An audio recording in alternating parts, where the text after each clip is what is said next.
Hello दोस्तों, नमस्ते भाई। कैसे हैं आप लोग? उम्मीद है स्वस्थ होंगे, खुश होंगे और पूरी मेहनत के साथ अपनी तैयारी कर रहे होंगे। दोस्तों, आज है 28 अगस्त और अगस्त 8वां महीना भी ख़त्म होने जा रहा है। सोचो, साल के 8 महीने ख़त्म हो चुके हैं, आने वाले 4 महीने और हैं। जिन्होंने इस साल में कुछ सोचा था कि हमें ये करना है, उस एग्ज़ाम की तैयारी करनी है, उसकी पढ़ाई करनी है और अभी तक भी कुछ नहीं किया है, वो आने वाले 4 महीनों में वापस से पढ़ाई पर लग जाए, अगले साल आने वाले एसएससी के एग्ज़ाम को टारगेट कर ले और उनकी तैयारी में लग जाए, उनकी प्रिपरेशन में लग जाए। और जो तैयारी कर रहे हैं, जो करना चाहते हैं, वो हमारे साथ जुड़े, हमारे चैनल को सब्सक्राइब करें और आने वाली हमारी वीडियो में उनके लिए हम बहुत अच्छी स्ट्रेटजी, बहुत अच्छा स्टडी मटेरियल प्रोवाइड करवाएंगे। तो दोस्तों, अगस्त जा चुका है, सोचो 4 महीने और हैं और एसएससी ने अपने सीजीएल और सीएचएसएल के एग्ज़ाम भी कंप्लीट करवा लिए हैं। सोचिए, अब एमटीएस का पेपर बचा है, तो हम आज एमटीएस के बारे में ही बात करने आए हैं। अब जिनको सीजीएल सीएचएसएल की तैयारी करनी है एसएससी में, तो अगले साल आने वाले एग्ज़ाम के लिए तैयारी करने लग जाएं। और जिन्होंने एमटीएस का फॉर्म भरा है, तो उनके एप्लीकेशन स्टेटस जारी हो चुके हैं और एडमिट कार्ड भी आ चुके हैं, जिनका 1 तारीख को एग्ज़ाम या 2 तारीख को एग्ज़ाम होगा। एग्ज़ाम 1 तारीख से लेके 29 सितंबर तक चलने वाले हैं, तो तैयारी कर लीजिए। अब एसएससी आजकल एमटीएस में भी छोटे मोटे सवाल नहीं पूछती है। एसएससी एमटीएस का लेवल इतना हाई हो चुका है कि वैसे सवाल तो सीजीएल में भी नहीं पूछे जाते। तो इसलिए हम लेके आए हैं आज आपके लिए एसएससी एमटीएस के कुछ ऐसे धांसू सवाल जो आपको जाने से पहले एक बार जरूर देखने हैं। एसएससी एमटीएस में भले एडवांस मैथ्स नहीं पूछी जाती है, अर्थमेटिक ही पूछी जाती है, बट अर्थमेटिक के भी सवाल इतने हाई लेवल के होते हैं कि बच्चों से वो हो ही नहीं पाते। और अगर कोई बच्चा उन्हें कर भी पाए तो उतने कम समय में नहीं कर पाएगा जितनी उन्हें ज़रूरत होती है एग्ज़ाम में करने के लिए। इसलिए मैं यही चाहता हूँ कि आप आज जो मैं सवाल करवा रहा हूँ उनको अच्छे से देखें, उनको ज़रूर देखें। बेस्ट और शॉर्ट मेथड बताऊँगा आपको उनको करने का, और सवाल भी इतने अच्छे हैं। प्रीवियस ईयर एसएससी एमटीएस के ही सवाल हैं, जैसे 2022 के, 2020 के, ये एसएससी एमटीएस के सवाल है। तो चलिए चलते हैं सवालों की ओर। देखिए, पहला सवाल है प्रॉफिट एंड लॉस का। सवाल है, एक बेईमान दुकानदार 40 रुपये प्रति किलो चीनी को 45 रुपये प्रति किलो में बेचता है तथा 1 किलो चीनी पर 100 ग्राम चीनी कम तोलता है। मतलब अभी भी उसकी आत्मा को शांति नहीं पड़ी, अभी भी उसमें 100 ग्राम चीनी कम तोलेगा और उसके बाद उसका कुल लाभ प्रतिशत क्या है वो हमसे पूछा है। अब देखिए, एक दुकानदार है, उसके पास कोई ग्राहक जाता है, अब वो 40 रुपये में खुद खरीद के लाता है और उसको 45 रुपये में बेचता है। ये तो फेयर काम है, चलो ये तो उसका प्रॉफिट है, कमाना ही है। बट उसके बाद भी वो क्या करता है, बेईमानी करता है और क्या करता है, 1 किलो में 100 ग्राम चीनी कम तोल देता है। तो उसका कुल लाभ क्या होगा? अब ध्यान से देखिए, 40 रुपये की चीज को वो बेचता कितने में है? 45 रुपये में बेचता है। ठीक है भैया, कोई दिक्कत नहीं इसमें। तो अब क्या करेगा, 1 किलो चीनी पर 100 ग्राम कम तोले। 1 किलो का मतलब क्या हो गया, 1000 ग्राम। तो 1000 ग्राम अगर चीनी है तो उस पर वो 100 ग्राम कम तोलेगा। कम तोलेगा तो तोलेगा कितनी, वो फिर 900 ग्राम चीनी तोलेगा। ये हो जाएगा, तो इसका कुल प्रॉफिट कितना हो जाएगा? देखिए, 2 0 2 0 1 कैंसिल आउट, 9 5 45, यानी 4 से हो रहा है 5। 4 से क्या हो रहा है? 5, यानी 4 पे वो लाभ कमा रहा है कितने का? 1 का। 1 का लाभ कमा रहा है 4 पे, तो परसेंटेज के लिए 100 से गुणा करेंगे, यानी कि कितना लाभ हो गया उसका? 25% लाभ वो कमा रहा है। अगला सवाल है कंपाउंड इंटरेस्ट का। अच्छा सवाल है, ध्यान से देखिए, एग्जाम में जरूर ये सवाल आ सकता है और आ भी रखा है। देखिए, 30,000 रुपये पर 3 साल का चक्रवर्ती ब्याज यानी कंपाउंड इंटरेस्ट क्या होगा यदि ब्याज की दर क्या है? 10%, 20% और 30% है। सवाल ध्यान से समझना जरूरी है यहाँ पर कि ब्याज की दर 3 साल की अलग अलग दे रखी है, यानी पहले साल ब्याज 10% लगेगा, दूसरे साल कंपाउंड इंटरेस्ट 20% हो जाएगा और तीसरे साल उसकी रेट हो जाएगी 30%, यानी कि 3 अलग अलग रेट है। अब हमें ये पता है कि जो मेन मूलधन जो है हमारा, जिसे हम प्रिंसिपल बोलते हैं, वो 30,000 फिक्स है। अब हम अगर यहाँ ऑप्शन होंगे आपके सामने तो आप 3 का मल्टीपल भी चेक कर सकते हो, क्योंकि 30,000 पे इंटरेस्ट पूछा है तो 3 का मल्टीपल तो होगा ही होगा। ठीक है, और दूसरा तरीका ये है कि अगर 3 अलग अलग आपको रेट दे रखी हो तो आप सक्सेसिव लगा सकते हैं। 3 अलग अलग परसेंटेज का सक्सेसिव क्या होता है, देखिए ध्यान से, ये होता है x plus Y plus Z plus X Y, यानी 2 का गुणा Y Z plus Z X upon में 100, और उसके बाद में होता है तीनों का गुणा, यानी एक्स वाई जेड अपॉन कितना? 1000। ठीक है, तो ये होता है उसका फॉर्मूला। तो ध्यान से देखिए, यहाँ लगा सकते हैं आप 10%, 20% और 30%, ये हो गया 60 प्लस 10 इंटू 20 ये हो गया 200, 20 इंटू 30 कितना हो गया, ये हो गया 600, ये हो गया 800 और ये हो गया 300, कितना 1100, 1100 बटा 100 का मतलब 11 प्लस तीनों का गुणा 2 दाए 200 और 2 6 6000, 6000 बटा 1000 कितना हो गया, 10,000 लगाएंगे तो ये हो जाएगा आपका 0.6 यानी कि हो गया 71.6, यानी 71.6% जो है ये टोटल ब्याज बनेगा कितना का, 30,000 का। ठीक है, तो ये 30,000 का ब्याज बनेगा तो 30,000 से इंटू कर दीजिए 30,000। ठीक है, यहाँ से परसेंटेज से 2 जीरो कैंसिल आउट, एक पॉइंट है तो 1 जीरो कैंसिल आउट, यानी 3 से मल्टीप्लाई करना 716 को, 716 इंटू 3 ये हो जाएगा आपका 16 या 48 और 7 या 21, यानी कि 21 और 48 और ये 0, यानी कि 21,480 रुपये ब्याज आपका हो जाएगा। अगला सवाल है मेंसुरेशन का। यहाँ से देखिए, एक ठोस सिलेंडर जिसकी आधार त्रिज्या मतलब बेस की रेडियस जो होती है वो सर्कल की वो 28 सेंटीमीटर है और ऊंचाई 24 सेंटीमीटर है। ठीक है, तो दो समान सिलेंडर प्राप्त करने के लिए इसकी ऊंचाई से समद्विभाजित करते हैं। ऊंचाई से समद्विभाजन का मतलब क्या होता है, जैसे कोई चीज इस तरह से ऊंचाई, जैसे ये मार्कर इस तरह से ऊंचा है, इसको ऊंचाई ये है तो इसके इस तरह से समद्विभाजित कर देंगे, इसको बोलते हैं ऊंचाई से, या फिर आधार के समांतर काटना। ठीक है, ऊंचाई से समद्विभाजित करते हैं। अब इसके कुल सतह के क्षेत्रफल में कितनी वृद्धि, कुल सतह के क्षेत्रफल में, सतह का क्षेत्रफल मतलब टोटल जो सरफेस एरिया होता है, टोटल सरफेस एरिया, उसमें कितनी वृद्धि हुई पूछ रहा है। ठीक है, तो सवाल बड़ा ही अच्छा है, 2 मिनट का सवाल है मेरे लिए, आपके लिए भी बनाना है। ध्यान से देखिए, जब किसी सिलेंडर को या किसी सिलेंडर को इस तरह से काटा जाता है और पूछ रहा है कि उसकी कुल जो सतह क्षेत्रफल है उसमें कितनी वृद्धि हुई, तो जब इसको काटा जाएगा तो आप देखेंगे टोटल सरफेस एरिया तो ये है, चारों तरफ का कर्व सरफेस और ऊपर और नीचे 2 सर्कल है वो।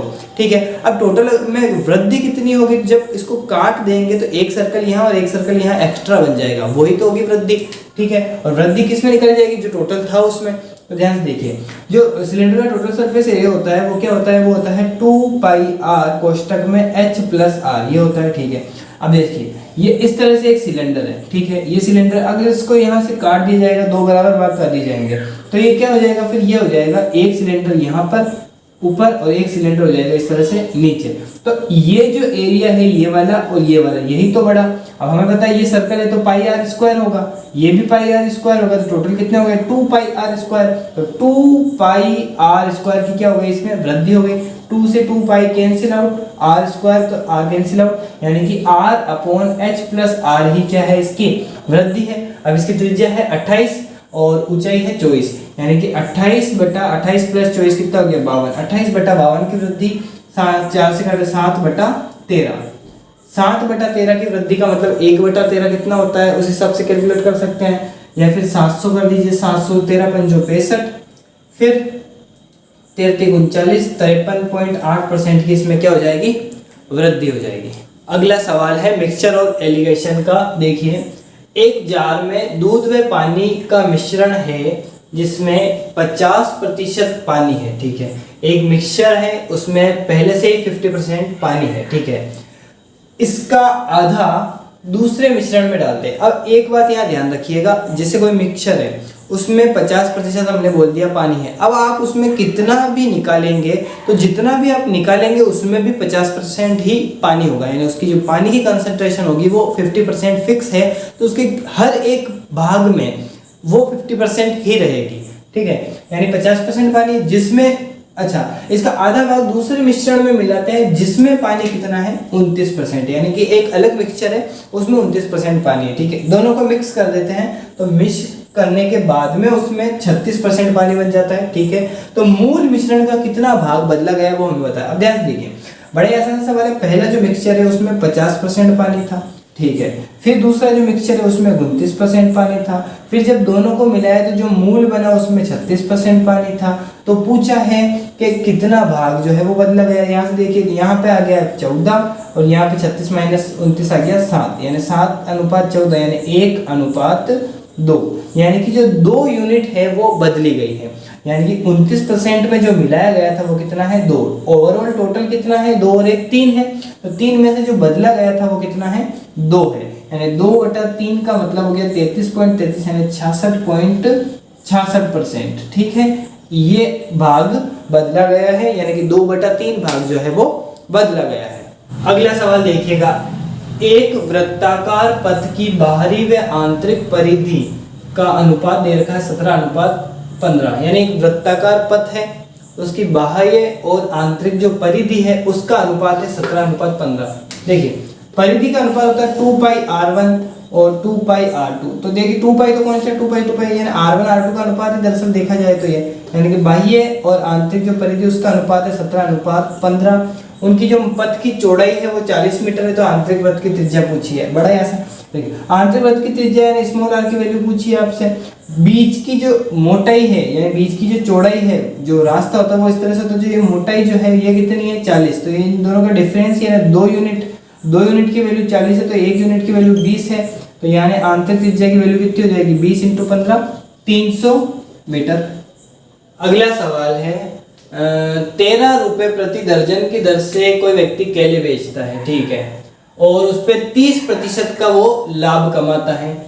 यदि केले का क्रय मूल्य भी 10% बढ़ जाता है, 10% बढ़ जाता है और विक्रय मूल्य यानी सेलिंग प्राइस सेम रहता है, तब लाभ प्रतिशत कितना होगा? यानी पहले तो वो लाभ कमाता है 30%, पहले तो वो 30% का लाभ कमा रहा है, लेकिन यदि उसके सीपी यानी कॉस्ट प्राइस में 10% की बढ़ोतरी हो जाए और सेलिंग प्राइस सेम रहे तो लाभ परसेंट कितना होगा ये पूछ रहा है। अब जैसे देखिए यहाँ इस 13 रुपए प्रति दर्जन की दर की तो जरूरत ही नहीं है, अगर आप नॉर्मल कंसेप्ट भी जानते हैं, आपको ट्रिक आती है तो बड़े आसानी से कर सकते हैं। देखिए सवाल को कैसे करेंगे आप, देखिए पहले लिखा हुआ है कि 30% का वो लाभ कमाता, 30% का मतलब हो गया 30% का मतलब हो गया 10 पे 3 का लाभ, 10 पे 3 का लाभ मतलब 10 रुपए की वस्तु को वो 13 रुपए में बेचता है, यही हो गया 30% लाभ। तो अब 10 रुपए की वस्तु लाता है 13 रुपए में बेचता है, यानी कि मैं कह सकता हूँ कि ये सेलिंग प्राइस है, ये कॉस्ट प्राइस है और ये सेलिंग प्राइस है उसका, हो सकता है। अब बोल रहा है कि यदि केले के क्रय मूल्य यानी कॉस्ट प्राइस में 10% की बढ़ोतरी हो गई, 10% की बढ़ोतरी यानी 10 पे 1 की बढ़ोतरी, यानी अगर पहले कॉस्ट प्राइस 10 था तो अब कॉस्ट प्राइस कितना हो गया 11, लेकिन सेलिंग प्राइस कितना है वापस 13 ही है, तो अब उसका प्रॉफिट परसेंटेज कितना हो गया 11 पे 13 का, यानी कि 2 का लाभ किस पे 11 पे, 1/11 का मतलब 9.09, तो 2/11 हो गया 18.18% हो गया उसका लाभ। अगला सवाल है एक किसान की भूमि समलंब के आकार की है जिसकी समांतर भुजाएं 6.32 व 7.68 गज की है तथा इनके बीच की दूरी 5.5 गज है। 1200 रुपये प्रति वर्ग गज की दर से खेत को जोतने का खर्चा, कहने का मतलब है एक खेत है जो समलंब के आकार का है, उसका आपको एरिया निकालना है और प्रति वर्ग गज की दर दे रखी 1200 रुपये उसको खेत को जोतने की, तो टोटल जो खर्चा है वो आपको बताना है, यानी कि एरिया को इस रेट से मल्टीप्लाई करना है, ठीक है। एरिया क्या होता है किसका समलंब चतुर्भुज का 1/2 इंटू पैरेलल साइड का योग यानी सम ऑफ पैरेलल साइड, 6.32 7.68 यानी कि हो गया 14 14 इंटू इनके बीच की दूरी कितनी 5.5 है, 5.5 को मैं 11/2 लिख लेता हूँ, यानी कि ये हो गया 11 × 14 154/4, ठीक है। ये एरिया आ गया। 1200 रुपये से मल्टीप्लाई करके इसकी रेट पता करनी, कटेंगे 300, 3 × 154 का डबल 15 दिया 45, 4 दिया 12, ये हो गया कितना 462 और डबल 0 46,200 रुपये खर्चा हो जाएगा। चलिए दोस्तों इसके साथ ही मिलते हैं एमटीएस के कुछ और बेस्ट क्वेश्चन और उनके बेस्ट सॉल्यूशन के साथ अगली वीडियो में। तब तक के लिए पढ़ाई करते रहिए, हमारी वीडियोस को देखते रहिए, चैनल को सब्सक्राइब करें, वीडियो को लाइक करें, दोस्तों के साथ शेयर करें। धन्यवाद।